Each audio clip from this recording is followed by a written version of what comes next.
Buonasera a tutte, buonasera a tutti e benvenuti alla settima serata di Sport e Cultura, la serata conclusiva di questo ciclo di eventi culturali a tema sportivo che è stato organizzato dall'amministrazione comunale di Vittorio Veneto. È giunto alla seconda edizione, quest'anno è chiaramente un'edizione olimpica perché appunto ricorre evidentemente la compresenza insomma dei giochi olimpici e paralimpici invernali che sono appunto in corso di svolgimento a Milano Cortina. E inizio innanzitutto ricordando l'iniziativa che quest'anno ha visto un cartellone, come vedete, molto, molto importante. Abbiamo avuto diversi campioni, diverse figure ovviamente importanti del mondo sportivo, da Roberto Zandonella, l'olimpionico di Vittorio Veneto, campione olimpico nel bob a 4 nel 1968 a Grenoble, passando per Antonella Stellitano, croce al merito del CONI, scrittrice, giornalista, storica dello sport, Mattia Zuin, campione europeo di nuoto in collaborazione con la società Nottoli, Franco Bonera, già vice direttore della Gazzetta dello Sport e fondatore di Sport Week, che insieme a Luca Sinopoli hanno presentato il volume Iron Man, dedicato appunto alla biografia di Luca, che è campione triatleta paralimpico, Benedetta Gava, campionessa della ginnastica artistica appunto di un comune qui vicino a Cordignano e atleta della ginnastica artistica 81 Trieste. E poi abbiamo avuto la serata al Teatro Comunale Lorenzo da Ponte, in cui il coro vittoriese degli Sconcertati ha accompagnato l'esibizione di Tommaso D'Alozzo ed Eva Delia Cicaleu, che sono due giovanissimi campioni italiani e tra i top mondiali della disciplina della danza sportiva. E questa sera continuiamo a parlare di cultura attraverso le lenti del fenomeno sportivo, grazie a due ospiti che vengono dalla Scuola Normale Superiore di Pisa, più precisamente dalla classe di Scienze Politico-Sociali dell'Università, della scuola superiore, ovvero Lorenzo Zamponi e Maria Chiara Franceschelli, a cui subito tributerei un applauso. Grazie infinite a Lorenzo e Maria Chiara, che presenteranno alcuni risultati del loro lavoro di ricerca, che è stato finanziato dal Ministero dell'Università e della Ricerca e che si focalizza sugli impatti dell'organizzazione dei Giochi Olimpici a livello territoriale, in particolare a livello locale, con uno studio che più precisamente si concentra sulla Valtellina, ovviamente la zona di Bormio e sul Cadore, e quindi anche per raccontare l'impatto a livello sociale che ha avuto l'organizzazione dei Giochi Olimpici invernali e i Giochi Paralimpici invernali ancora in corso di svolgimento. Approfitto ovviamente prima di cedere la parola ai nostri ospiti, di ringraziare chi ha patrocinato questa avventura di Sport e Cultura seconda edizione, ovvero il CONI, la delegazione provinciale di Treviso e il Panathlon di Vittorio Veneto, e approfitto per salutare la qui presente presidente Alda Zaccariotto, grazie mille per il sostegno. Tra l'altro il Panathlon ha anche accompagnato un ampio percorso di divulgazione storica e sociale del fenomeno olimpico nelle scuole, grazie appunto a Roberto Zandonella e al professor Massimo Cettolin, anche lui qui presente in sala. Ringraziamo davvero, anche perché hanno davvero coinvolto tantissimi giovani, tantissime scuole, per raccontare cosa siano i Giochi Olimpici, e inoltre il professor Cettolin ha sostanzialmente contribuito alla realizzazione della mostra fotografica, che è tuttora visitabile fino al 12 aprile presso Palazzo Todesco, la mostra Sport Emozione, che ripercorre attraverso cimeli di proprietà di Massimo, quindi gazzette dello sport storiche, materiale giornalistico storico, oltre a altri cimeli che provengono dal Museo della Fondazione Sport System di Montebelluna, quindi attrezzatura sportiva storica, e oltre 60 pannelli fotografici che vengono dal Museo del Comitato Olimpico Internazionale di Losanna. Ricordo quindi che il sabato e la domenica fino al 12 aprile è possibile visitare la mostra Sport Emozione. Invito davvero tutti a farlo, perché si tratta di un'esposizione importante e prestigiosa, appunto in collaborazione anche con il Comitato Olimpico Internazionale. E poi ringrazio ovviamente per il supporto Banca Prealpi, Banca Prealpi San Biagio, e approfitto anche per ringraziare i servizi museali di Acqua, che gestiscono questo spazio al Museo della Battaglia, questo bellissima aula civica, e gli uffici comunali, in particolare l'Ufficio Cultura, Turismo e Sport del Comune di Vittorio Veneto. Grazie a tutti, grazie a tutte e a chi ha seguito questi appuntamenti. Ovviamente l'appuntamento sarà oltre che per la mostra a Palazzo Tedesco per il prossimo anno, però questa sera appunto avvio la serata insieme a Lorenzo Zampone e Maria Chiara Franceschelli. Buon ascolto.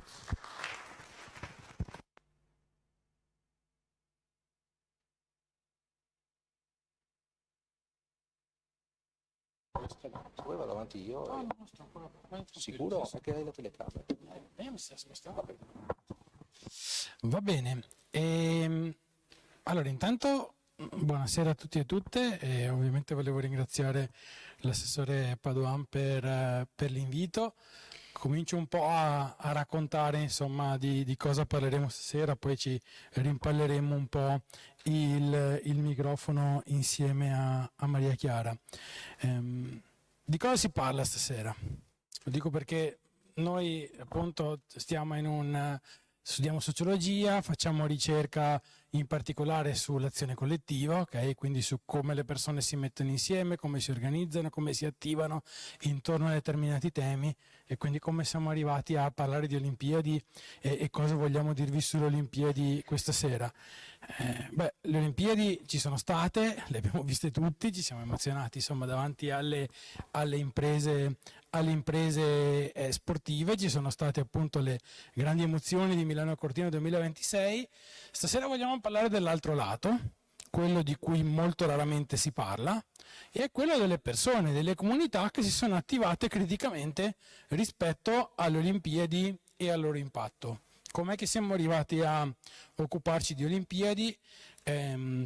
Negli ultimi 2 anni io e Maria Chiara abbiamo lavorato al progetto Transform, che è un progetto appunto, come diceva l'assessore Padoan prima, finanziato dal Ministero dell'Università e Ricerca attraverso il cosiddetto PRIN 2022 PNRR, che aveva come obiettivo ricostruire come le iniziative dal basso della società civile impattano sulle politiche ambientali, sul modo in cui le istituzioni governano le politiche ambientali a vari livelli. Per ragionare appunto di questo tema abbiamo affrontato vari casi, dal livello sovranazionale, insieme all'Università di Trento, che era il nostro partner, si è occupata appunto della COP, il summit sulla biodiversità che si è tenuto a Cali in Colombia 2 anni fa, casi nazionali, il Movimento per la Giustizia Climatica o tutte le realtà insomma agroecologiche e di agricoltura dal basso, e alcuni casi locali di conflitti, mobilitazioni, vertenze legate alle questioni ambientali. Per cui abbiamo seguito l'Assemblea cittadina per il clima che si è sviluppata a Trento, il progetto di reindustrializzazione che sta accompagnando l'ex fabbrica GKN di Campi Bisenzio vicino a Firenze, appunto una fabbrica chiusa in cui gli operai hanno fatto una proposta di reindustrializzazione su un piano di sostenibilità ambientale. Un caso di una comunità energetica rinnovabile a San Giovanni a Teduccio, che è un quartiere popolare di Napoli, con un'idea anche di ridistribuzione energetica nella popolazione, e anche appunto la cosa di cui parleremo stasera, le mobilitazioni che sono sviluppate contro le Olimpiadi di Milano Cortina 2026. Allora il punto è che attraverso il progetto Transform noi abbiamo imparato qualcosa sui punti di vista critici che da varie parti sono arrivati sulle Olimpiadi invernali, e stasera ve li raccontiamo.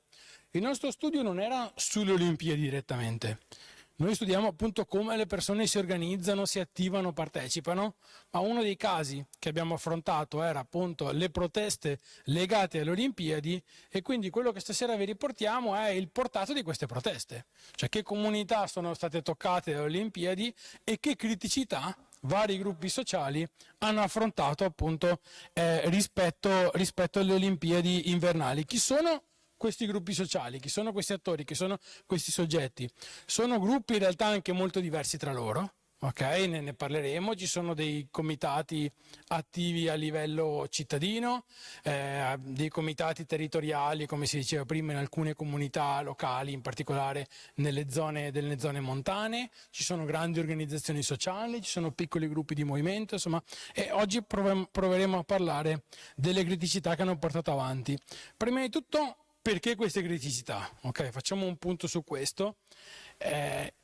Il punto di partenza sono le Olimpiadi come mega evento, perché noi ovviamente abbiamo vissuto tutti le Olimpiadi come evento sportivo, e giustamente avete fatto tutta una rassegna che parla delle Olimpiadi come evento sportivo, è ovviamente la natura principale, ma non sono solo un evento sportivo, sono anche un mega evento.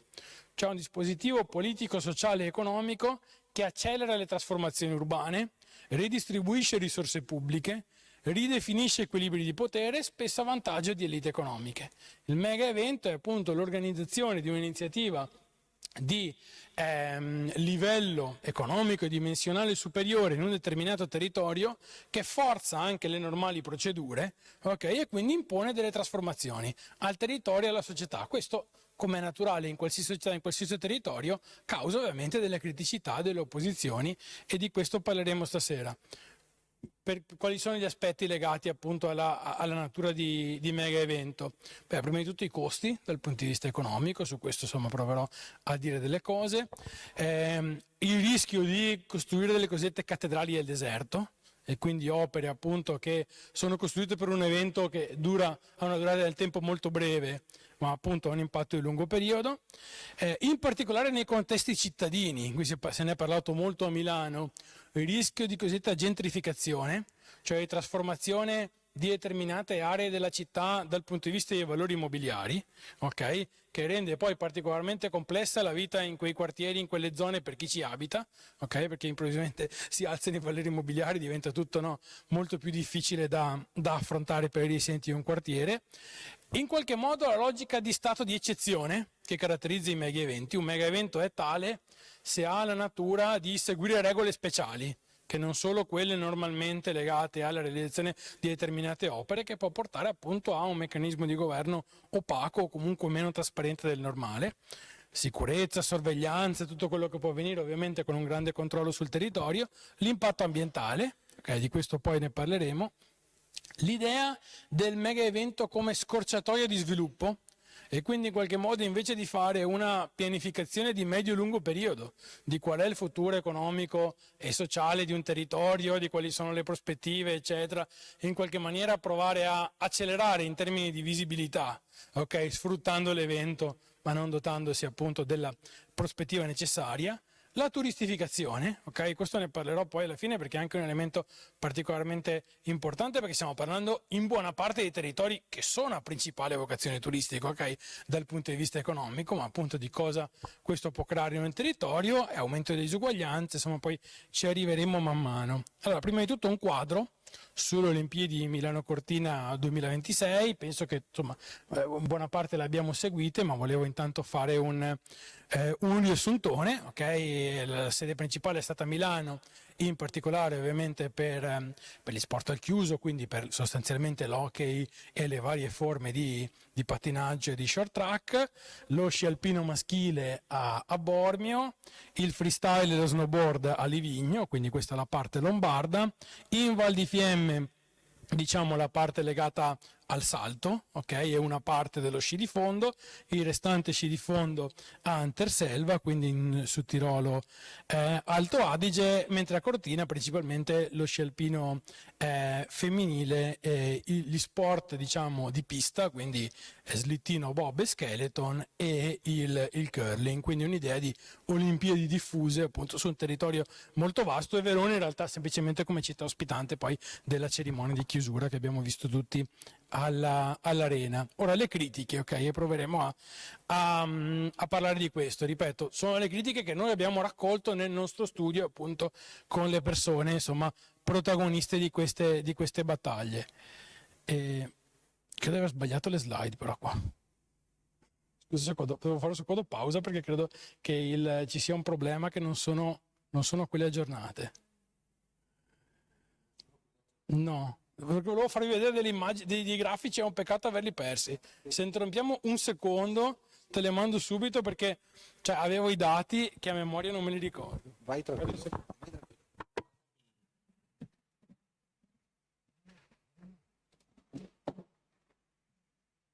Questo lo posso chiudere? Sì, vai tranquillo perché c'erano dei grafici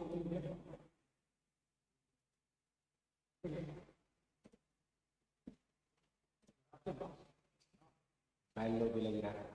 no, ma possiamo andare avanti perché no, è più efficace se li muovono i grafici.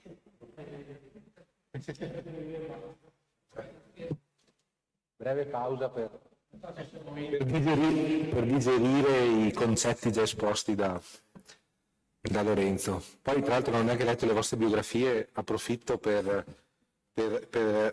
presentare perché sembra scontato, però è giusto anche raccontare chi sono Lorenzo e Maria Chiara. Allora, Lorenzo Zamponi è professore associato in sociologia presso la Scuola Normale Superiore, tu intanto aggiorna qua, vai. Si occupa di movimenti sociali, partecipazione politica e memoria collettiva, è editore del consiglio redazionale della rivista Giacobi in Italia.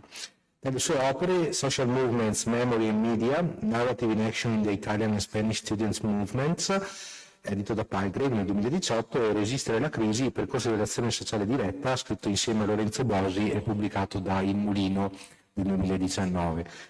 Mentre Maria Chiara Franceschelli è assegnista di ricerca in scienze sociali e politiche presso la Scuola Normale Superiore, si occupa di governance ambientale e società civile. Tra le sue opere, La Russia che si ribella, repressione e opposizione nel paese di Putin, scritto insieme a Federico Varese ed edito da Altre Economie Edizioni nel 2024, e poi basta, perché mi hanno aggiunto una cosa che non c'entra nulla con te. Comunque questo è il percorso più che prestigioso e chissà quanto ancora ti regaleranno questi due studiosi. Prego Lorenzo, ti lascio di nuovo la parola. Un assessore che ha doti di presentatore fuori dal comune. Allora, no, mi spiace aver fatto questa introduzione perché con i dati secondo me viene meglio il ragionamento. Allora, prima partiamo da una di queste critiche appunto che è emerse all'interno del nostro lavoro, cioè i costi e il rischio appunto di corruzione e infiltrazioni.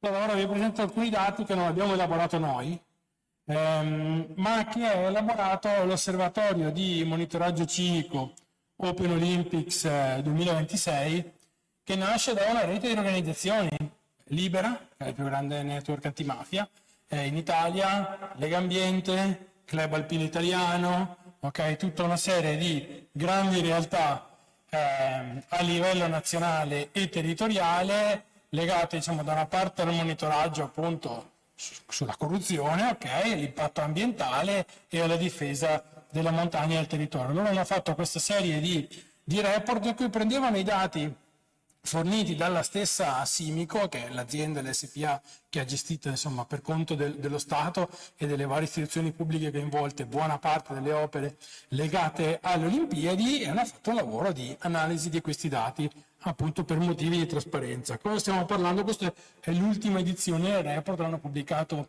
alla fine del 2025, okay? Quindi a ridosso in qualche modo dell'inizio delle Olimpiadi.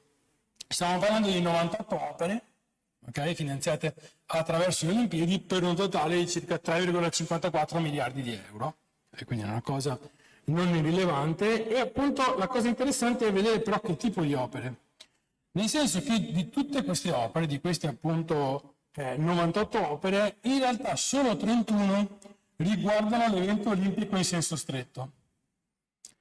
mentre altre 45 sono le cosiddette opere di legacy, cioè quindi legate alle Olimpiadi ma destinate a durare nel tempo, collegate alle Olimpiadi ma in qualche modo di natura infrastrutturale, quindi essenzialmente strade, ferrovie, ok?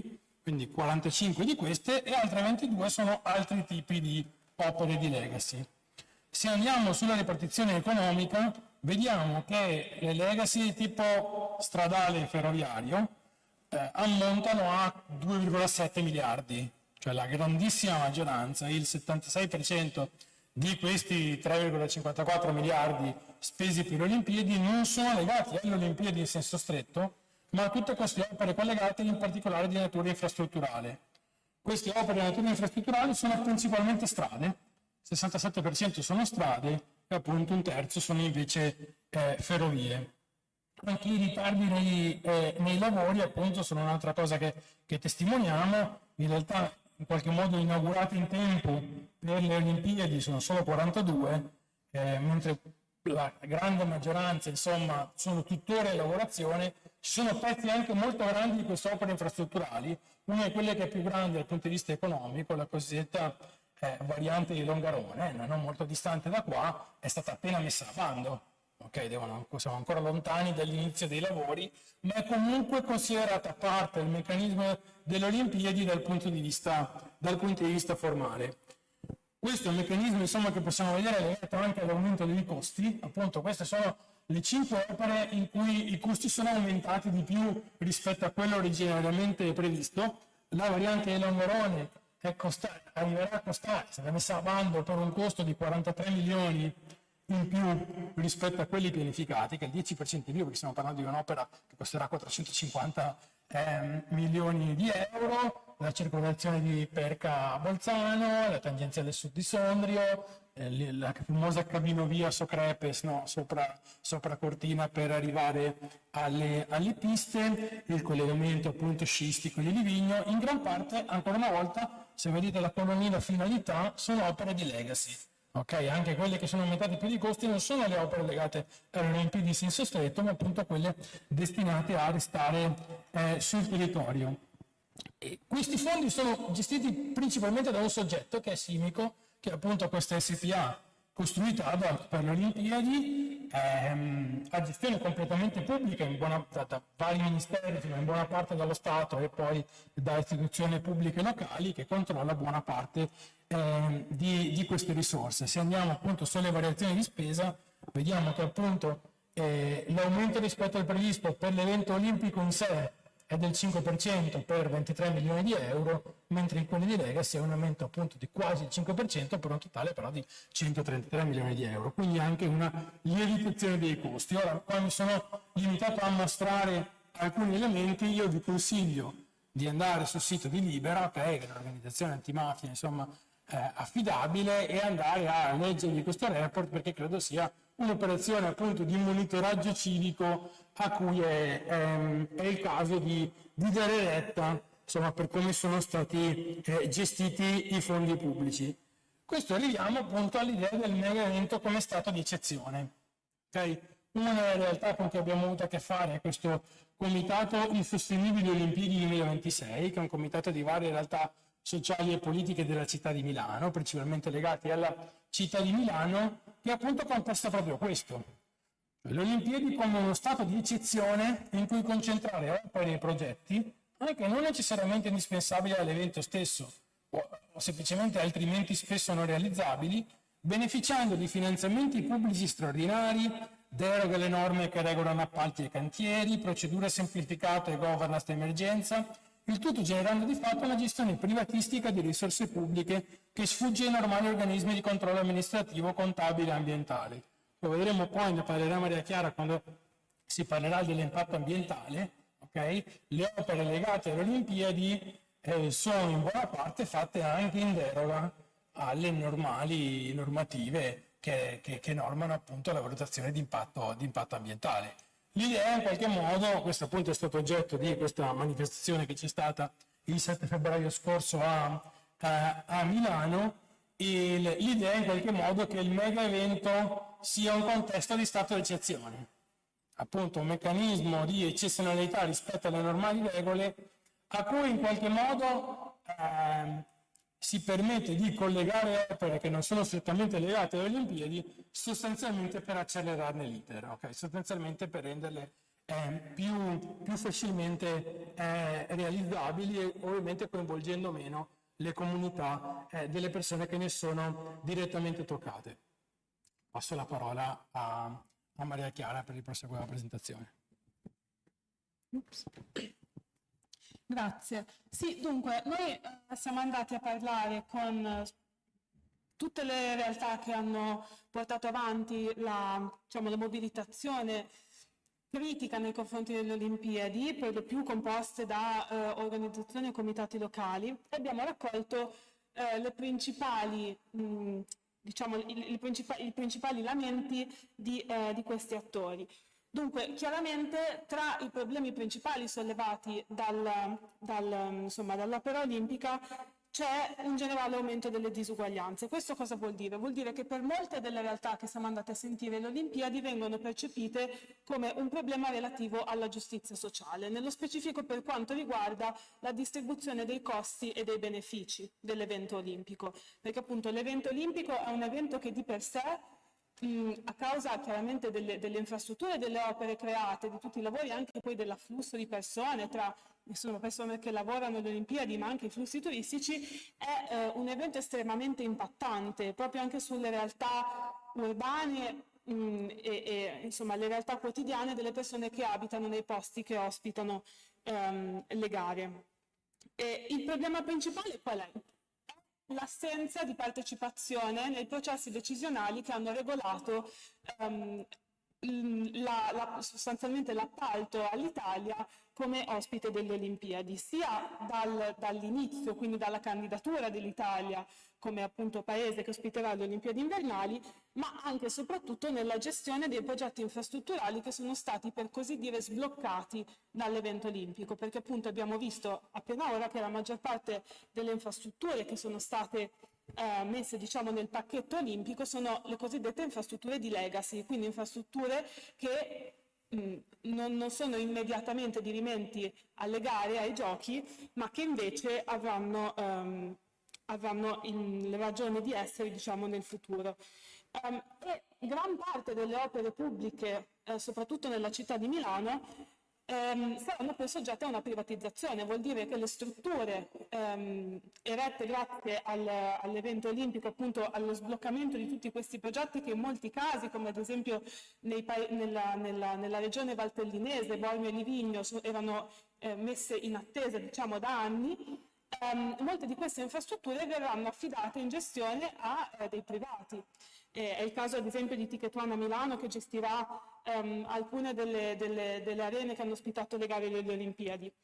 E questo chiaramente è visto come una fonte di preoccupazione per quanto riguarda proprio la legacy, nel senso che se delle opere che sono poi state finanziate con fondi pubblici non vanno poi a diretto beneficio e usufrutto della comunità locale, questo chiaramente viene percepito come un problema. Chiaramente un altro aspetto fondamentale quando si tratta di disuguaglianze sono i processi di gentrificazione, quindi l'aumento del valore immobiliare nelle aree interessate dai giochi olimpici, con tutte le implicazioni del caso, quindi l'aumento del costo della vita, insomma c'è un generale problema relativo al costo della vita nelle aree interessate.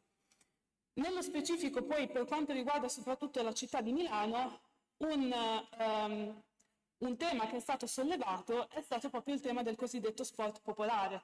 Quindi molte persone, molti attori che hanno sollevato critiche rispetto all'evento olimpico hanno motivato parte delle loro critiche basandosi sul fatto che tramite i giochi olimpici lo sport cessasse di essere una cosa popolare, quindi accessibile al pubblico, e diventasse invece una questione elitaria. Questo anche secondo le persone che hanno espresso questo tipo di preoccupazioni si evince da tante cose, a partire dal costo dei biglietti per assistere alle gare, ai giochi, ma anche e soprattutto dalle restrizioni proprio anche per le comunità locali, quindi tutti i permessi per spostarsi nella città di Milano Un tema molto sentito è stato il fatto che le persone che vivono nelle comunità che ospitano i Giochi Olimpici non potessero trarre piacere, diletto e beneficio proprio da quei Giochi Olimpici nel momento dell'evento, durante l'evento, che quindi fossero esclusi non solo in un certo senso da casa propria,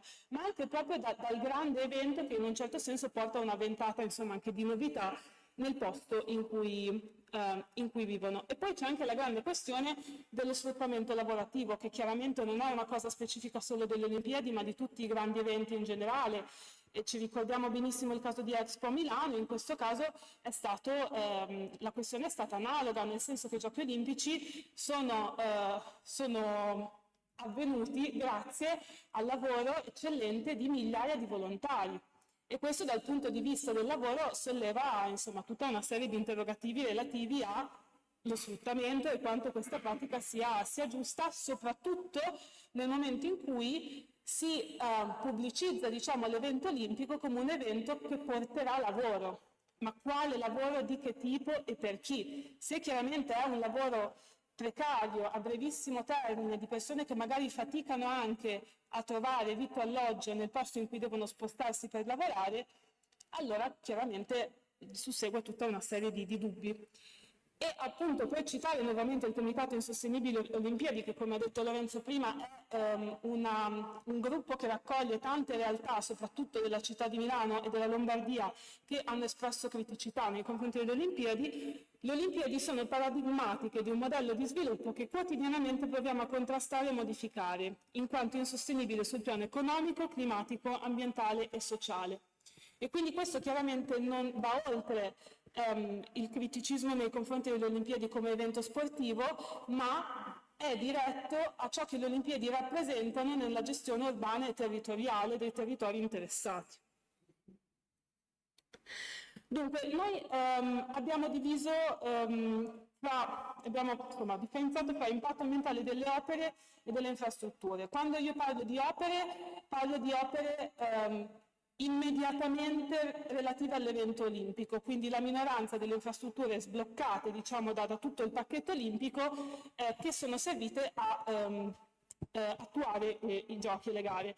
Sono infatti poche e l'esempio principale che vedete qui, su un po' scuro, è quello della pista da bob, di cui tutti avete certamente sentito parlare a Cortina, che come si evince anche da questo screenshot, che ci tengo a fare presente, è lo screenshot che viene da un progetto molto interessante fatto da Altra Economia, che è una casa editrice milanese, insieme a un'azienda che si chiama PlaySmart, che tramite immagini satellitari ha registrato tutti i cambiamenti in tutti i territori olimpici dovuti alle infrastrutture ai lavori attualmente in corso per realizzare tutte le infrastrutture sbloccate nel pacchetto olimpico. Quindi qua vediamo, questo è il caso più eclatante, è il caso della pista da bob di Cortina, per cui sono stati abbattuti centinaia di larici secolari per fare un'opera che, secondo il parere di alcuni, oltre a non essere immediatamente necessaria, perché c'erano altre soluzioni per appunto fare le gare di bob, ma ha un impatto ambientale e anche relativo anche all'identità del territorio che è sproporzionato rispetto alla sua utilità. Poi c'è anche il grande problema dell'innevamento.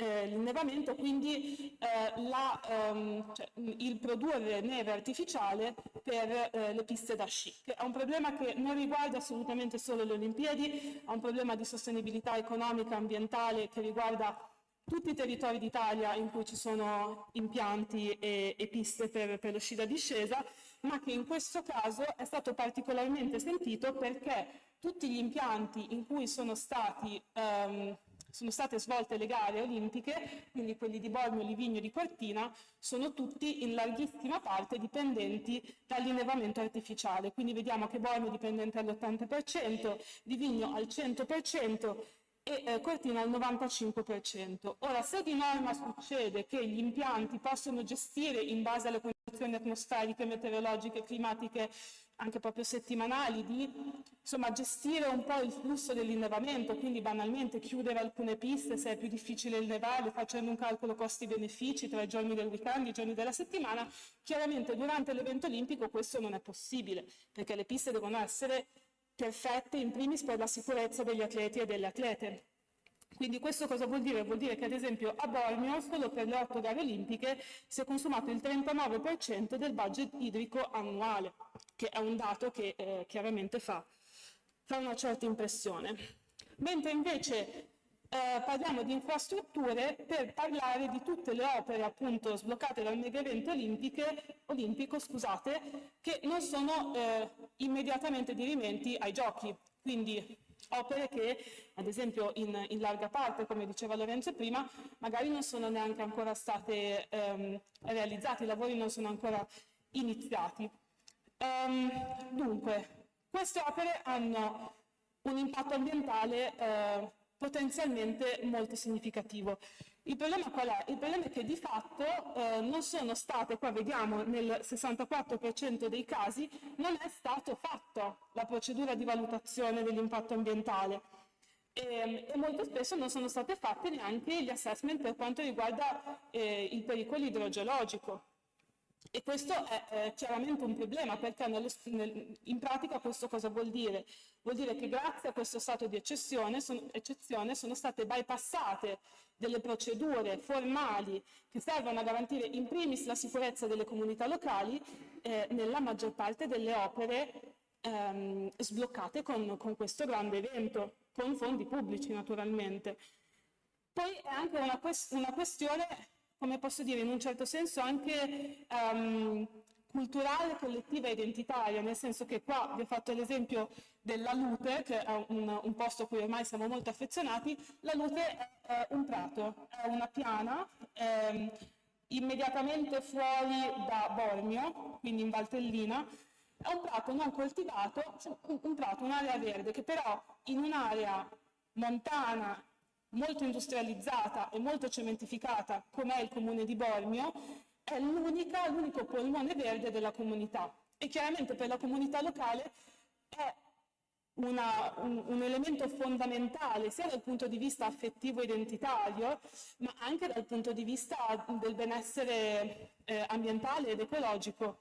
E nello specifico la Lute è stata interessata da un progetto di costruire la cosiddetta tangenzialina, cioè uno svincolo per la tangenziale che è stato definito necessario per portare gli atleti e tutte le persone coinvolte nei giochi alle piste. Questa tangenzialina non esiste ancora perché il progetto è stato sospeso dal TAR e quindi vediamo anche che non era in un certo senso così urgentemente necessario, ma però ancora insomma non c'è stata una sentenza definitiva e la questione è ancora in corso. E questo è uno dei tanti casi, poi i casi sono tantissimi e insomma non stiamo qui a raccontarli tutti stasera, però questi sono due esempi molto importanti. Poi ve ne cito anche un altro, sempre che trovo abbastanza impressionante dal punto di vista anche proprio visivo. Qui siamo a Livigno e questo è il cantiere in corso per un parcheggio lungo una cabinovia.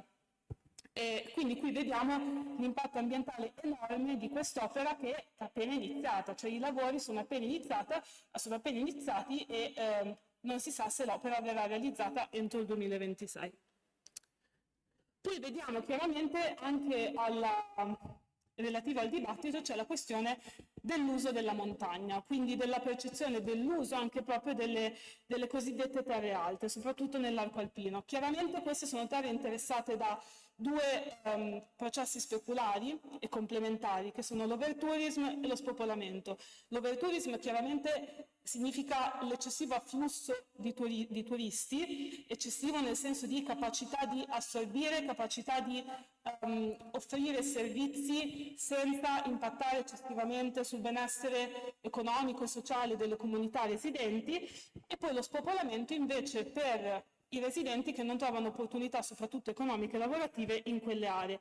Quindi che cosa succede? Succede che la montagna diventa fondamentalmente uno scenario esperienziale, quindi un background, uno sfondo nel quale fare esperienze tendenzialmente appunto ludiche di piacere e smette di essere invece un luogo abitato che necessita di una pianificazione a lungo termine, soprattutto in aree come ad esempio la Valtellina, che erano aree fortemente industriali che adesso sono interessate da processi di deindustrializzazione. Quindi ancora una volta si vede l'evento olimpico come, diciamo, modo per evitare quello che invece dovrebbe essere una pianificazione economica industriale a lungo termine, per consentire a questi territori di mantenere comunque un certo benessere economico e sociale. Adesso ripasso la parola a Lorenzo per le ultime. Grazie mille. No, aggiungo solo su questo, la foto qui, non so se qualcuno è familiare, questo è il sentiero che porta al famoso al laghetto del Sorapis, al rifugio Vandelli, ok? Io l'ho fatto quando ero bambino, era un normalissimo sentiero di montagna. Questo è come adesso, ok? E non ci vado da anni e mi dicono che è particolarmente complicato farlo in stagione, visto l'afflusso turistico. Lo dico perché, per aggiungere una riflessione a quello che Maria Chiara diceva sul concetto di overtourism, no? Nel senso che non è che Cortina scopre il turismo nel 2026, no? Si tratta di territori che sono a vocazione turistica da quasi un secolo, ok? E che hanno costruito non solo la tradizione di accoglienza, ma anche uno sviluppo economico, una ricchezza e un benessere sulla questione del turismo. Il punto è qual è il limite di sostenibilità che rende il turismo, non so come dire, che rende l'equilibrio fra sviluppo e benessere economico e difesa del territorio e vivibilità per la popolazione un equilibrio sostenibile. Ok, quello è il punto. Soprattutto poi per le zone, come diceva Maria Chiara adesso, che sono zone ibride. Lei faceva l'esempio della Valtellina, ma pensiamo a tutto il centro Cadore, che era tradizionalmente la parte meno turistica della valle, più industriale, legata appunto al distretto dell'Occhiale, insomma ha una dimensione produttiva di quel tipo, che come buona parte delle aree poi, diciamo le cosiddette aree interne, quindi le aree più lontane dalle grandi infrastrutture del nostro paese, sta vivendo ormai da decenni un processo di deindustrializzazione, con produzioni che si spostano altrove, non solo nel nostro paese, ma ovviamente anche delocalizzazioni fuori dall'Italia e fuori dall'Europa, e che cerca nel turismo e nell'aumento del turismo nuove opportunità di sviluppo economico e di benessere, e che però va anche incontro in qualche modo all'impatto che il turismo ha. Il tema è proprio questo. Allora, quando noi abbiamo parlato di questo, questa è una foto scattata d'estate, non è una foto scattata durante le Olimpiadi. Il punto è che però quando facevamo le interviste parlando delle Olimpiadi, le persone ci dicevano sì, la questione delle Olimpiadi per noi è anche un modo per parlare di che futuro deve avere il nostro territorio. Cioè ci va benissimo, ospitiamo il grande evento sportivo che attirerà persone da tutto il mondo, però quindi il nostro futuro è questo? Ok, o c'è una pianificazione di lungo periodo. E poi ovviamente l'ultimo elemento in qualche modo che ha creato conflitto, partecipazione, eccetera, di cui vogliamo parlare sono le Olimpiadi come arena politica, cioè ci sono stati casi di atti di protesta, no, mobilitazioni, eccetera, che non sono legate, come tutto quello di cui abbiamo parlato finora, alle Olimpiadi in sé come evento, all'impatto sociale e ambientale, alle infrastrutture, ma a quello che avviene durante le Olimpiadi, okay? Quindi anche alla volontà di diversi attori di sfruttare anche il palcoscenico delle Olimpiadi dal punto di vista politico. La prima foto che avevamo messo lì a sinistra è una manifestazione fatta a Milano contro la presenza in qualche modo nella delegazione americana e a protezione del vicepresidente degli Stati Uniti Vance della cosiddetta ICE, che è appunto il corpo speciale delle forze dell'ordine statunitensi, impegnato in questi mesi, no, in una campagna di identificazione e deportazione di migranti, particolarmente oggetto di critiche per il comportamento violento che sta portando avanti negli Stati Uniti. Appunto l'idea dell'ICE sbarca in Italia ha portato ovviamente anche qui delle mobilitazioni di questo tipo, che stanno nella storia delle Olimpiadi. Questo non è una cosa legata a Milano Cortina 2026, le Olimpiadi sono il grande evento globale, gli stati portano con sé la loro politica e portano con sé le opposizioni alla loro politica. Questa è una manifestazione fatta da cittadini americani residenti in Italia e cittadini italiani solidali, ovviamente, con quello che sta avvenendo negli Stati Uniti, che porta avanti questa battaglia. La foto che abbiamo messo invece a destra invece è una mobilitazione che ha fatto Extinction Rebellion, che è un gruppo ambientalista, insomma, legato alla questione climatica, in Piemonte, a Torino mi sembra, in occasione mentre stava facendo il suo itinerario della fiaccola olimpica. Loro hanno fatto anche diversi eventi in diverse città, mettendo in scena una fiaccolata olimpica parallela, in qualche maniera per segnalare, per fare in qualche modo il funerale a quello che loro definiscono l'ecocidio delle Alpi, ok? E cioè la grande trasformazione climatica che le nostre montagne stanno vivendo in occasione appunto dell'emergenza climatica, del riscaldamento globale. Qua lo slogan dice proprio la neve non c'è più, ok? E quindi per sottolineare, certo noi facciamo il grande evento degli sport invernali, ma facciamo un evento che a sua volta ha un impatto ambientale, ha un impatto nella produzione di CO2. Questo dovrebbe portarci a maggior ragione a mettere al centro appunto il tema che la neve non ci sarà a lungo. Okay, e che quindi il riscaldamento globale deve entrare al centro dell'agenda politica. Ora, cosa resta? Faccio una riflessione conclusiva, anche perché stiamo già quasi sforando il tempo che c'era stato concesso. Provo a fare una riflessione conclusiva basata appunto sulle voci che vi abbiamo portato, che sono quelle appunto che abbiamo raccolto in questi mesi di ricerca. Il primo tema è proprio quello di cosa resta sul territorio dopo le Olimpiadi. Perché ovviamente c'è un'Olimpiade che viviamo noi come spettatori, che è un momento molto intenso di grande spettacolo, partecipazione, emozione, ma che dura appunto quelle 2 settimane, e c'è invece la vita di chi vive in quel territorio anche nelle fasi successive. Chi ha seguito qui il tema che è stato discusso in maniera più eclatante in Veneto, cioè quello della pista da bob, ha ben presente insomma la questione è quella che sarà soprattutto i costi di gestione, okay, che quest'opera si porterà avanti, chi dovrà coprire questi costi di gestione, eventuali utilizzi futuri, okay, se leggete insomma le varie opere anche che vi abbiamo segnalato. Prima segnalavo il report appunto dell'Osservatorio di Monitoraggio Civico Open Olympics 2026, ci sono anche 2 libri usciti per altre economie, appunto la casa editrice che citava prima Maria Chiara, Ombre sulla neve di Luigi Casanova, e il più recente Oro colato di Luigi Casanova e Duccio Facchini, che hanno anche raccolto buona parte del lavoro di dati eccetera, e che ovviamente anche noi abbiamo utilizzato per le nostre ricerche. C'è tutta la questione appunto di cosa resterà di queste opere, come verranno utilizzate, ok? La loro monumentizzazione, lo dico perché non l'ho citato prima per ragioni di tempo, ma adesso prendo mezzo minuto per dirlo. Fra le opere finanziate all'interno delle Olimpiadi c'è anche il restauro del trampolino olimpico di Zuel vicino a Cortina, che chi ama la montagna l'ha visto tante volte, no? Sulla sinistra, lungo l'Alemagna. Fu costruito ancora nel 23, poi abbattuto e ricostruito per le Olimpiadi invernali del 56 a Cortina.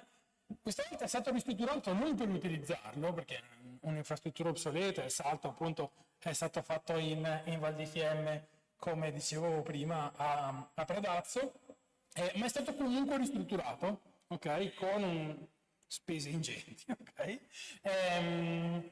con l'obiettivo di trasformarla in attrazione turistica. Okay. Se pensiamo che nel frattempo il trampolino che è stato costruito per le Olimpiadi di Torino 2006 è stato abbandonato, quello del 2006 è abbandonato e noi stiamo ristrutturando quello del 56, mentre per le Olimpiadi del 2026 ne abbiamo utilizzato ancora un altro. Io non sono particolarmente ossessionato dal controllo del bilancio pubblico, ma certo insomma una riflessione su come si utilizzano le risorse va fatta. Ora ovviamente insomma, non lo scopriamo oggi, no? Che il grande evento è anche un modo per rendere più facile l'utilizzo della spesa pubblica, ok? Nell'economia. È chiaro che chi vive in quei territori si pone la questione: questo utilizzo di risorse pubbliche fatte in questo modo è quello pianificato per costruirmi lo sviluppo economico e sociale per il futuro, o è legato a opere estemporanee, appunto, di cui fra qualche anno ci resteranno solo i costi di gestione e non un impatto favorevole? Appunto, cosa dice dell'esperienza delle Olimpiadi e delle sue criticità sul ruolo degli eventi? Ok? Questo lo vogliamo sottolineare perché siamo anche in una fase di transizione generale dell'economia del nostro paese.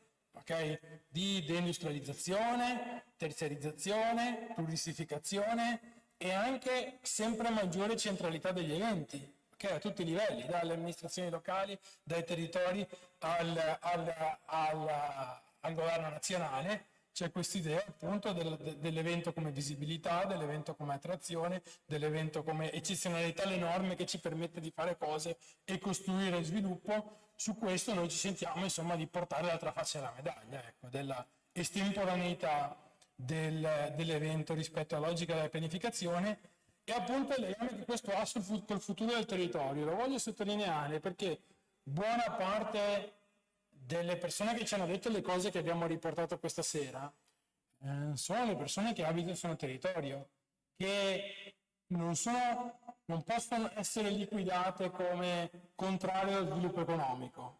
Nessuno a Cortina è contrario al turismo, okay? Nessuno in Valtellina dice che non ci deve essere lo sci.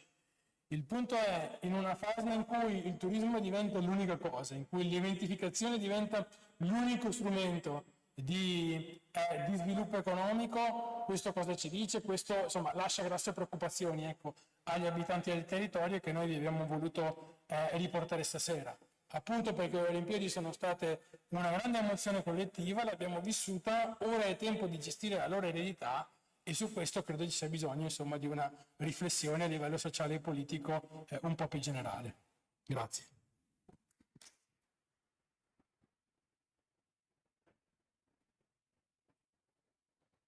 Grazie mille, penso sia stato, insomma, è stato un intervento doppio e ricco così, di spunti, di dati, di riflessioni sul campo.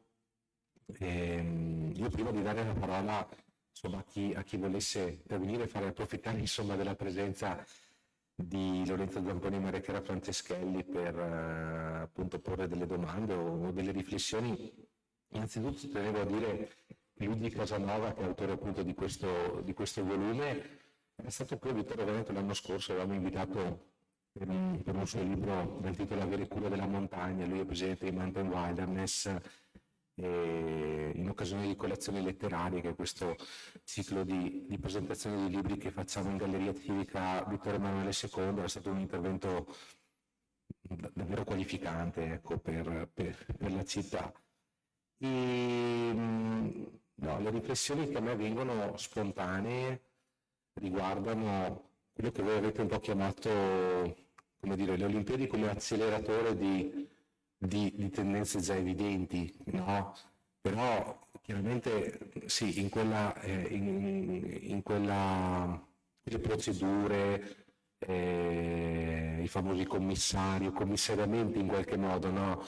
della gestione economica, politica, quindi delle infrastrutture, ovviamente si annida perché poi, come dire, si pone molto spesso l'attenzione su casi che possono emergere di corruzione o ad esempio il tema dell'aumento dei costi, poi ha un occhio, come dire, abituato a numeri che si possono leggere sui giornali molto, molto elevati per cittadino. Non è un aumento del 5% sul preventivo che mi fa sobbalzare dalla sedia, anche se stiamo parlando di milioni di euro chiaramente.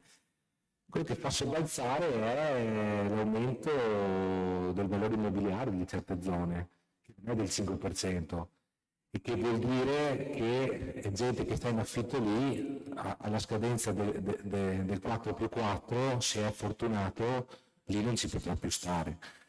E queste sono veramente, sì, banalmente, però insomma sono riflessioni secondo me che emergono. È, come dire, una modalità di accelerare tendenze evidenti, di capire se vi sono, come dite giustamente voi, delle alternative. Per quanto riguarda i trampolini, una battuta che mi viene è che manca un trampolino e poi possiamo ospitare in Italia il trofeo dei 4 trampolini, insomma, che è il trofeo più importante al mondo di salto con gli sci. Saranno tutti in digiuno, speriamo di no, però insomma quella potrebbe essere un'opportunità per il futuro. Comunque grazie, perché insomma è anche bello secondo me mostrare cosa vuol dire fare ricerca su questi temi, quindi partire da un quadro normativo, da un'analisi poi dei dati dei numeri che ci sono detto alle Olimpiadi, e poi andare a parlare con la gente e capire un po' quelli che sono i timori e i meccanismi che permettono a queste persone di mettersi in moto, ecco, per tentare di dire la loro. Ci sono domande? Ci sono domande? Vieni.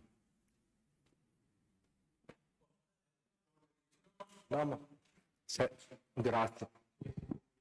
Serve il microfono perché sennò da casa non sentono. La domanda per voi è praticamente questa. Come è stato possibile e com'è possibile essere recidivi sull'organizzazione? Voi l'avete chiamato mega, ma si può parlare gigantismo delle opere. Come è stato possibile quando ormai tutti gli organi internazionali, con delle leggi, con delle regole, prevedevano e prevedono tuttora, adesso vado a memoria, ma il contesto è questo, che non ci debba più essere costo o costruzioni di nuove opere per l'organizzazione degli eventi sportivi. Questo l'hanno deciso le più grandi organizzazioni internazionali sportive. Allora il punto è sempre questo: quello che viene narrato è quello che poi è la realtà.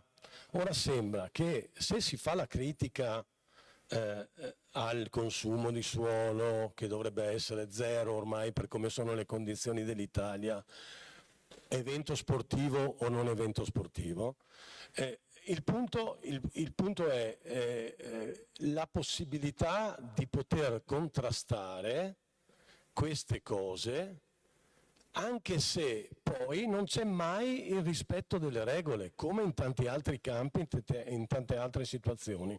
Va bene studiare, va bene che ci siano le leggi e i regolamenti, però poi alla fine cosa viene fuori? Aumento delle disuguaglianze, i costi eccessivi, che all'inizio vengono promessi a costo zero, ragazzi, non c'è problema, il pubblico non pagherà mai. Ok. Questo è.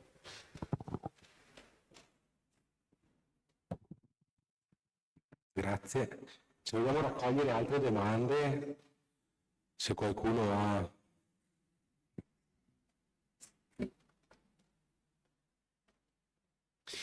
Bravi ragazzi, tutto molto interessante. Poi le Olimpiadi sono una gioia. Quindi gli sprechi in Italia sono tanti altri da poter elencare prima di questi, che non danno gioia, sprechi che non danno gioia, almeno questo ha dato gioia. Volevo chiedervi se nella vostra indagine, nella vostra ricerca, avete trovato anche aspetti positivi, cioè se la gente del territorio che avete citato ha trovato anche positività, non solo criticità.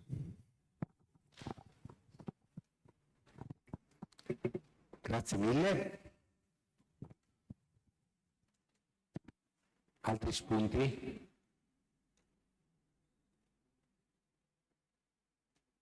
Prego. Parto da quest'ultima, no, sicuramente, ma le Olimpiadi insomma, l'abbiamo visto tutti, cioè nel senso non c'è neanche bisogno di avere la gente del territorio, posso parlare io della giornata delle Olimpiadi, e comunque abbiamo visto che la grande partecipazione non solo di pubblico ma anche di volontari, di persone che hanno partecipato e così via. Poi non so come dire, è un evento che crea gioia, questo ci deve portare a non sottolineare le criticità, su questo più dubbi. No, ma lo dico perché voglio dire, tutti teniamo alla sanità, al fatto che ci siano prestazioni che funzionano, eccetera, dopodiché come viene costruito un ospedale, chi lo finanzia, che impatto ha, eccetera, eppure lo guardiamo tutti lo stesso, no? Nel senso, una cosa non esclude l'altra, e ripeto, il fatto di poter gioire e partecipare a un evento sportivo non ci deve portare, insomma, a non mostrare l'altra faccia della medaglia. Sicuramente, ripeto, è stata una grande partecipazione non solo di pubblico ma anche proprio di volontari, non tanto dalle comunità locali, devo dire più dal resto d'Italia e del mondo, ma anche dalle comunità locali. Poi c'era sempre l'elemento che sottolineava Maria Chiara prima, quando parliamo di aumento delle disuguaglianze, vuol dire che c'è sempre qualcuno che ci guadagna e qualcuno che ci perde in qualsiasi opera, in qualsiasi territorio. Quindi ci sono evidentemente anche alcune eredità economiche che derivano da tutto quello di cui abbiamo parlato stasera. Poi ovviamente c'è chi vive gli altri impatti, appunto, di cui parlava anche l'assessore Padoan ora. L'altra domanda sul com'è possibile è, allora, siamo in streaming, giusto? Quindi devo stare attento. No, lo dico perché, cioè, la battuta che mi viene è: se non si possono costruire opere, perché fare gli eventi? Lo dico non perché, però una grossa spinta a ospitare un evento di questo tipo è la movimentazione di risorse, cioè non possiamo far finta che non sia così.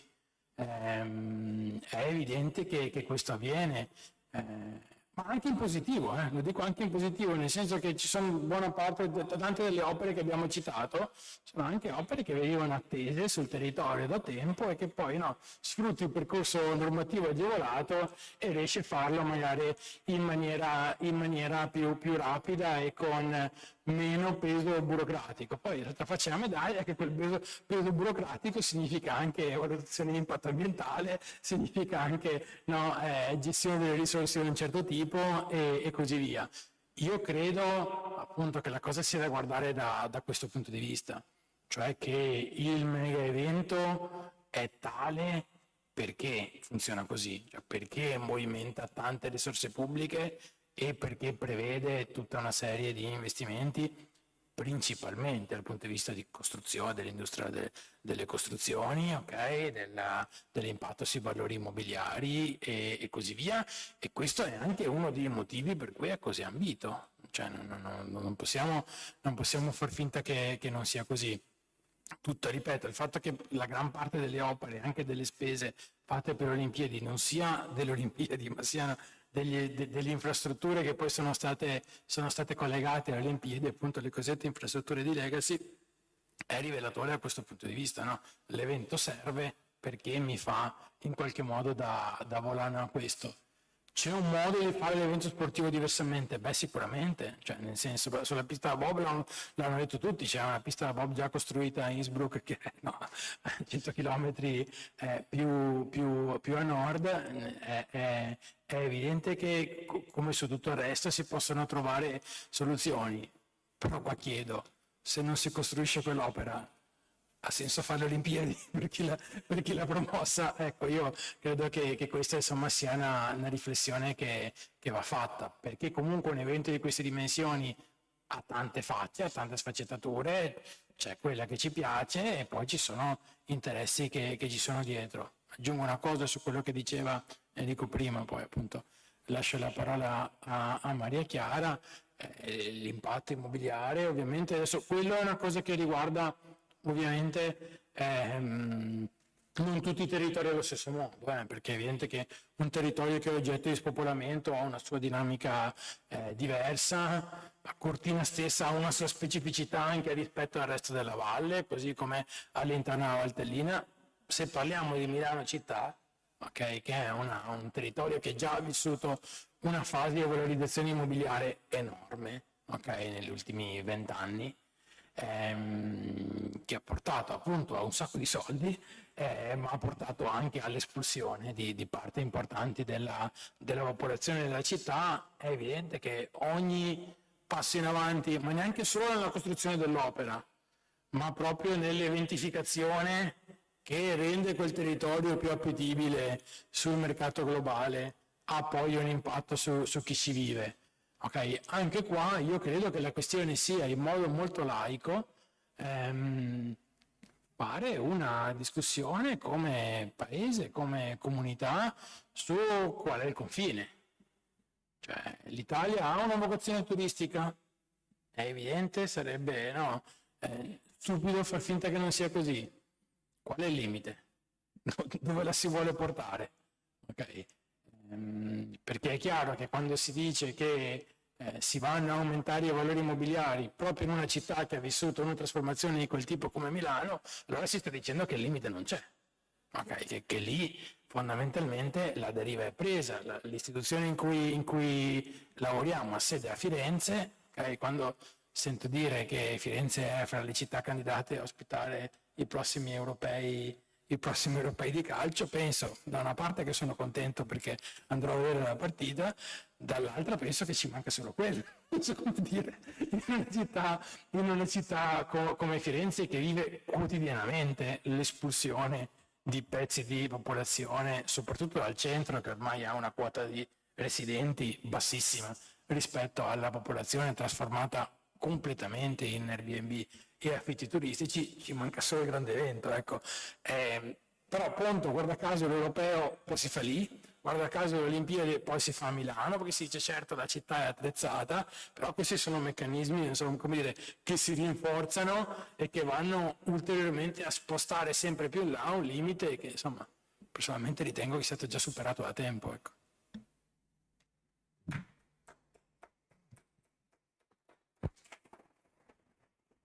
Io su questo punto volevo aggiungere solo una cosa, cioè che secondo me una cartina tornasole sia per quanto riguarda il trade-off, cioè il rapporto fra costi e benefici di un grande evento, in questo caso l'evento olimpico, ma chiaramente questa è una questione che va oltre questo evento specifico, è sempre la questione della partecipazione a cui abbiamo accennato prima, cioè la questione di se le Olimpiadi fanno bene o fanno male, se le comunità interessate sono contente o meno, è direttamente collegata a queste comunità interessate sono state interpellate. In questo caso specifico la risposta è no, ed è anche questa la ragione per cui ci sono così tanti aspetti dell'organizzazione dell'evento olimpico e delle sue implicazioni che sono considerati problematici.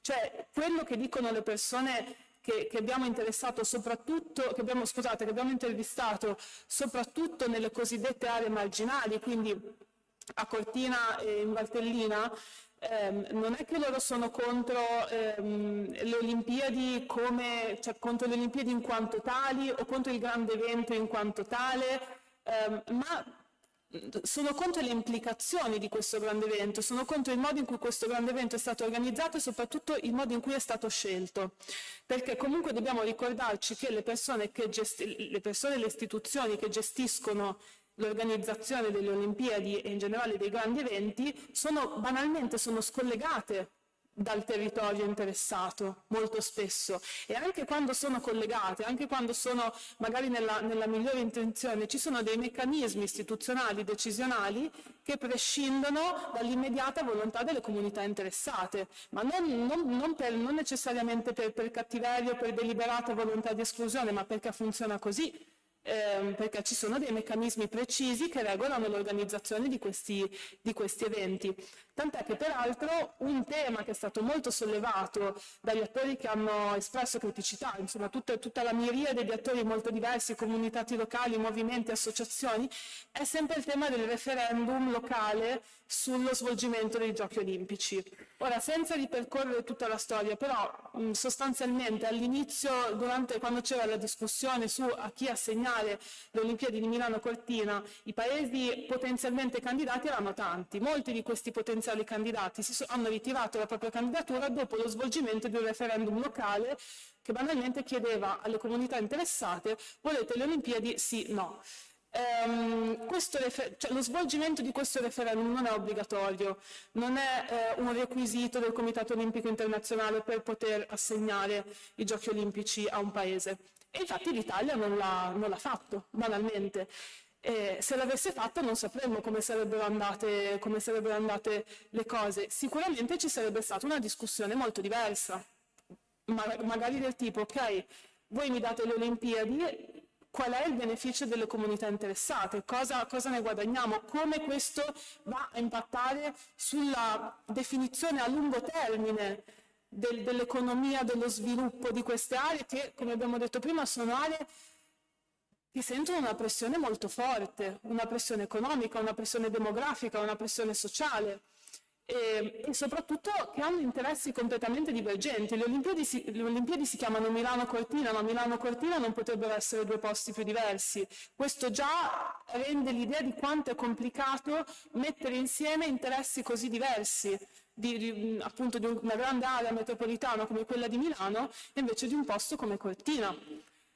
E quindi è per questo che la questione è così delicata, perché all'interno di questa organizzazione convergono interessi radicalmente divergenti, però quindi per forza di cose gli interessi di una certa frangia devono prevalere invece gli interessi di altri gruppi, altre comunità. Certo, certo.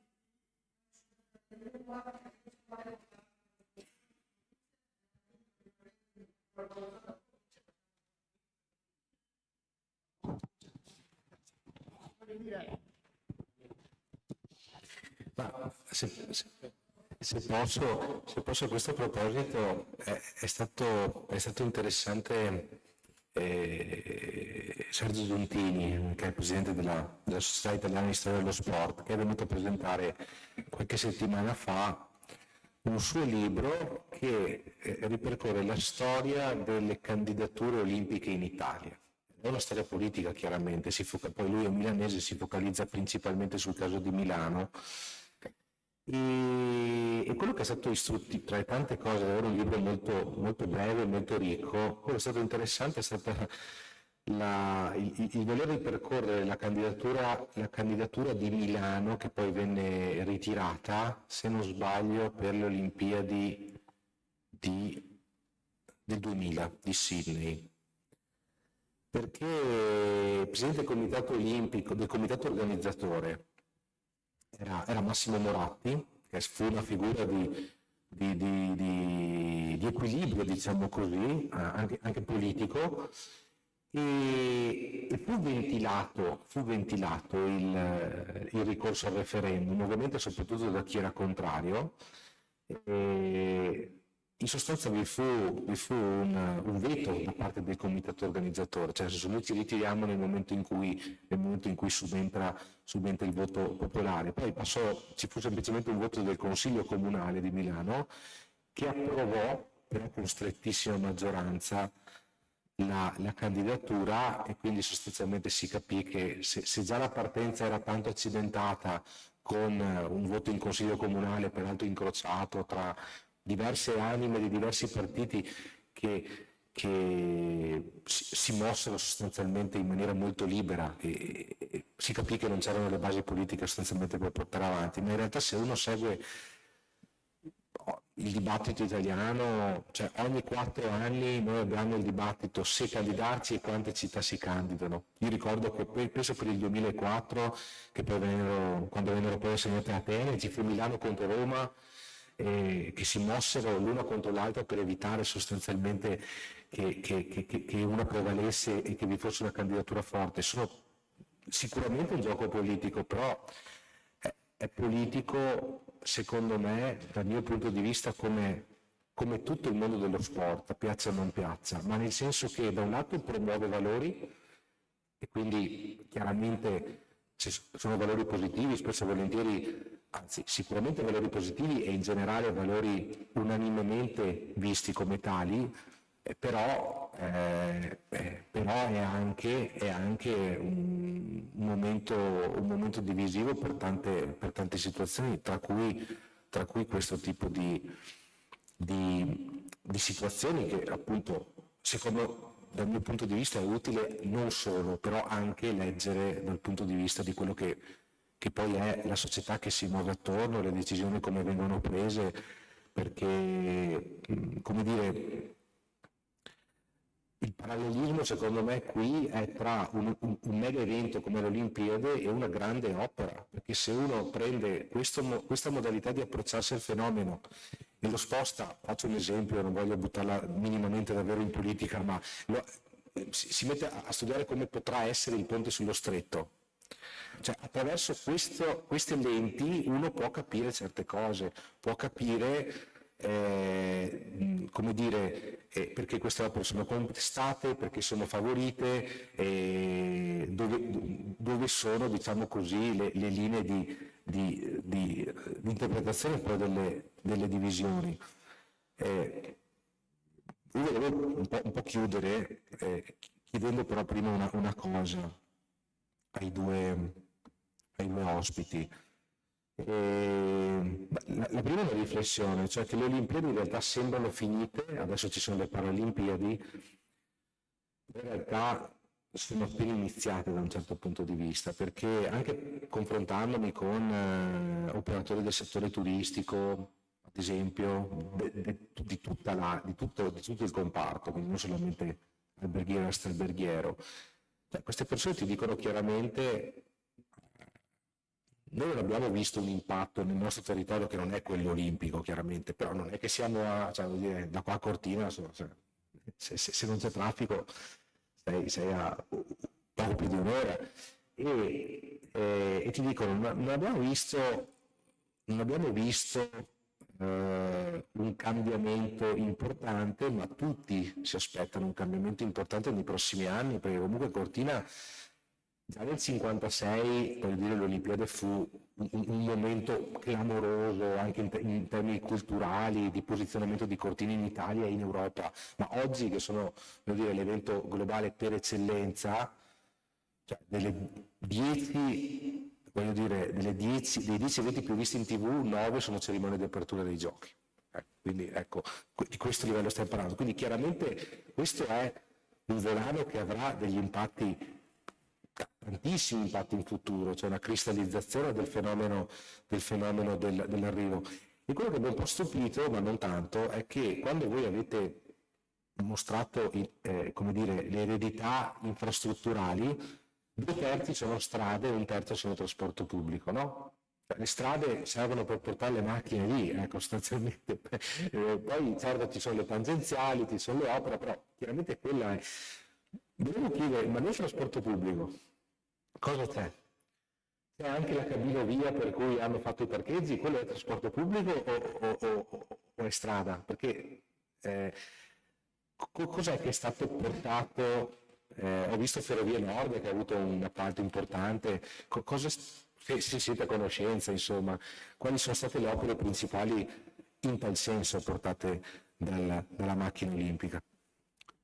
C'era anche... Sì, volevo semplicemente dire così. Visto che si è fatto sempre l'esempio della medaglia, delle due facce della medaglia, il fatto che si metta in evidenza ciò che di solito non viene messo in evidenza, perché alla fine andate a chiedere a qualche amministratore comunale, adesso non ricordo esattamente il paese, al quale era stato promesso un palazzetto, una palestra o qualcosa, e poi gli è stato fatto il cambio di programma, loro avevano già investito come amministrazione e si sono ritrovati con il nulla. Poi va da sé, il recidivo è per il fatto che ogni volta che si fa questo gigantismo di opere, adesso l'assessore ha nominato e chissà quanto andrà avanti il ponte di Messina, quando si fa questo tipo di intervento non si arriva mai, perché passa il tempo, passano i decenni e poi molte opere non vengono mai concluse. Questo è il punto. Poi è chiaro che le gare sono belle, che ti danno emozione quando gli atleti vincono le medaglie, che è un ritorno per i giovani ragazzini che vedono con entusiasmo queste cose qua. Ma come dicevi tu, si possono si può agire in modo diverso, si può agire in modo diverso. Allora, no, tutti temi interessanti. Beh, prima di tutto volevo sottolineare la cosa, secondo me, molto importante che ha detto l'assessore Padoan sul fatto che lo sviluppo turistico è quello a venire. Questo è chiarissimo a tutti. Questo è chiarissimo a tutti. L'investimento Olimpiadi non si fa per avere 2 settimane, ok? Si fa per avere 20 anni, e questo è chiaro.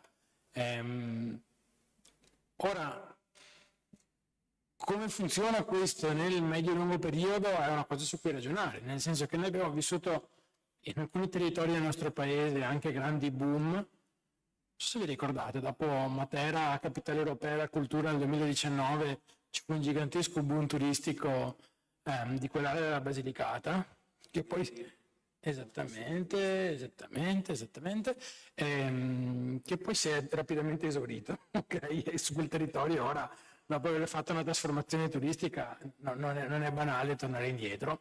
Penso che ovviamente questo possa essere il caso di Cortina, ripeto, per la sua vocazione turistica, che non nasce con le Olimpiadi queste, nasce forse con quelle 56 ma in termini di massa, ma in realtà ovviamente esisteva anche prima.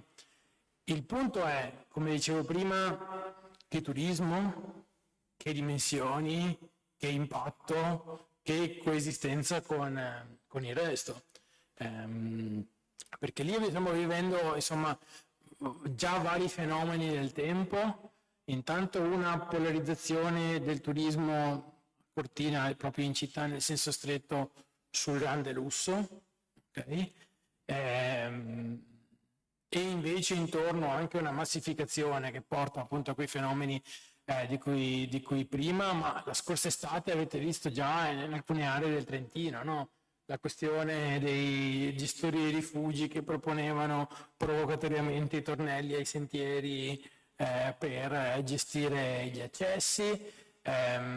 Quando eravamo in giro a fare le interviste esce il tema, sì, sei lì a parlare di Olimpiadi, ma poi la gente ti dice ma so che qui vogliono costruire un villaggio con le casette negli alberi perché così la gente si può fare l'experience, però questo significa che mi sventrano il bosco per farlo. Cioè, allora, ripeto, il tema di fondo è le Olimpiadi, come abbiamo detto, sono un'accelerazione della transizione economica verso un certo modello di turismo e di eventi. Questo crea problemi diversi a seconda dei territori. I territori che hanno una vocazione diversa e sta facendo una transizione gestiscono il passaggio e devono capire come gestirlo. Territori già a vocazione turistica si pongono il tema del limite, dicevo prima, cioè qual è la sostenibilità. E a me sembra che purtroppo di questi temi in questo paese si parli troppo poco, cioè c'è ancora tantissimo nel senso comune, il linguaggio comune, quello orrenda espressione del turismo e il nostro petrolio, no? Che è una cosa che, ripeto, che può dire solo chi non ha mai vissuto 15 giorni a Venezia o a Firenze o in certe zone di Roma o di Milano. E anche là il punto non è criminalizzare il turismo, il punto è trattarlo come un'attività economica che ha le sue nocività. Quando noi parliamo dell'industria, sappiamo bene che l'industria crea benessere, ma ha le nocività. Tutti sappiamo quali sono le nocività dell'industria. Non si capisce perché quando parliamo del turismo non ci si ponga il tema della nocività e quindi a che livello è sostenibile, come possono essere limitate, qual è la prospettiva. Insomma, credo che questa sia una discussione che dobbiamo avere. Sulla questione delle infrastrutture, allora in realtà io lì, più che di trasporto pubblico, quel dato lì era specificamente sulle ferrovie, okay? Quindi non credo riguardi la cabinovia. Non lo so di preciso perché quel dato è preso dal report che vi dicevo prima, quello di Libere, Legambiente, CAI, eccetera, che è fatto sulla base dei dati del portale trasparenza che ha fatto la stessa organizzazione delle Olimpiadi, okay? Che è obbligata per le regole che si diceva prima a pubblicare tutta una serie di dati. Loro hanno preso quei dati e li hanno aggregati, quindi ce l'abbiamo solo in forma aggregata, più che sulle singole opere. Se vado a memoria, c'è sicuramente un pezzo appunto di Trenord, no, dell'ex Ferrovie Nord sulla Lombardia. E credo che sul Veneto ci è stato utilizzato per alcune tratte, ma dovrei verificare per essere sicuro al 100%, per l'elettrificazione della Padova-Calalzo, per i tratti non elettrificati.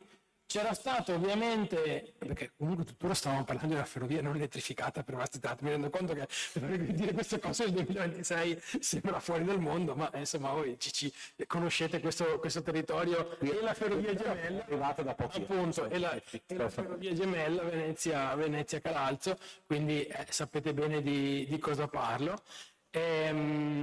C'era stata tutta una discussione, credo che sia arrivata l'eco, anche sul famoso ritorno del treno delle Dolomiti, che è una cosa, non so come dire, io adesso ho 43 anni, l'ho già vista 3-4 volte questa discussione, chi ha qualche anno più di me, secondo me l'ha sentita 7-8 volte, ogni 8 anni deve tornare il treno delle Dolomiti, che appunto una volta portava anche a Cortina e Dobbiaco, non è mai andata oltre le chiacchiere e qualche rendering a uso giornalistico. Credo che sicuramente anche questo sia un tema, no? Anche qua, non per criminalizzare l'infrastruttura, perché, non so come dire, la circolazione del paese, anche là va incontro anche agli interessi di una parte di quella comunità che non vuole il traffico in centro. Poi c'è tutta un'altra parte di quella comunità che dice no, ma io preferisco il traffico in centro piuttosto che cementificarmi quella parte di valle, e sono le discussioni che avvengono in qualsiasi territorio, su qualsiasi opera. Il punto però, se la guardiamo più nel meccanismo di sistema, è l'obiettivo è solo rendere più snello il traffico su gomma, cosa che sappiamo porta a un suo aumento, okay? Perché sappiamo già per esempio che l'Alemagna è molto spesso utilizzata come alternativa a basso costo, perché non ha il pedaggio, rispetto all'autostrada del Brennero, per i grandi trasporti, e quindi vogliamo portare più traffico su un territorio. Anche in quel caso ovviamente c'è l'attività economica che ci guadagna, e c'è chi ha un punto di vista diverso. Ecco, sicuramente insomma l'idea di portare più macchine possibile ai piedi delle montagne per facilitare la viabilità, senza porsi il tema di poi cosa succede a quelle macchine, dove le dobbiamo parcheggiare, che impatto hanno, è un'altra questione enorme. Sul trasporto pubblico, in questo caso, parlo appunto del caso Veneto, che è quello che ho seguito io all'interno di questo progetto. C'è stata tanta retorica, e il treno turistico, no? Il ritorno della Freccia dei Dolomiti come treno turistico e così via, e purtroppo fatti molto pochi. Lo dico perché prima si diceva solo un fatto politico, giustamente diceva l'assessore sulle Olimpiadi, no? Roma, Milano, anche questa volta è stato così, ma questo è il lato normale della vicenda, okay? Nel senso che prima Maria Chiara diceva chissà cosa, perché Milano-Cortina, no? Nel senso, Milano-Cortina l'unico senso che ha è che il sindaco di Milano è del centro-sinistra e la presidenza della Regione Veneto era della Lega, e questo garantisce un accordo bipartisan e un consenso diffuso rispetto alla proposta delle Olimpiadi, ma non so come dire, questo è il lato normale della vicenda. Tutto il resto insomma è quello di cui abbiamo parlato stasera, ecco. No, questo è fondamentale anche per capire, anche il caso di Torino che doveva rientrare all'interno, questa è una lettura che poi è aperta, voglio dire, è chiara, è stata ampiamente anche proprio ammessa poi di fatto a livello giornalistico. Maria Chiara? L'abbiamo stesa. Bene, direi che siamo coi tempi, non ci siamo annoiati, e ringrazio ancora per questa bella chiusura Lorenzo Zamponi, Maria Chiara Franceschelli, scusa, e nulla, arrivederci a Sport e Cultura 2027 e ovviamente la mostra Sport Emozione visitabile fino al 12 aprile, sabato e domenica, presso il Palazzo Tedesco. Grazie ancora, buona serata.